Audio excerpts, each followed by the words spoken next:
আসসালামু আলাইকুম everyone guys, আশা করি সকলে ভালো আছেন। আমি আলহামদুলিল্লাহ অনেক ভালো আছি। আমার বন্ধু রাজন সে জাপানি ভাষা শিখতেছে। তো আমি একটা খুব মজার একটা ইন্টারভিউ ব্যাপার আছে। ব্যাপারটা হচ্ছে আমার বন্ধু একজন আছে, তার নামটা আমি না বলি।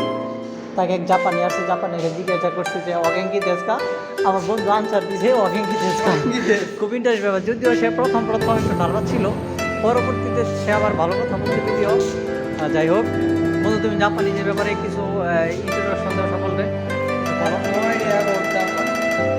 তুমি বলো যে এটা শিখলে কি উপকারিতা আছে এবং এটা শিখার মানে কীরকম চেষ্টা করতে হয়, কয়েক ঘন্টা পড়তে হয়, এইসব ব্যাপারে কিছু একটা বলো। তুমি বলো, তুমি এই ব্যাপারে কিছু একটা বলো। রাজন সান, অগেঙ্কি দেশ কা? হ্যাঁ, গেঙ্কি দেশ।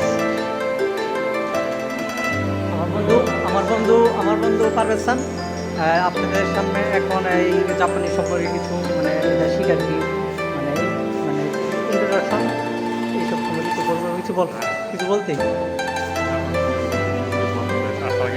আর কিছু না বল।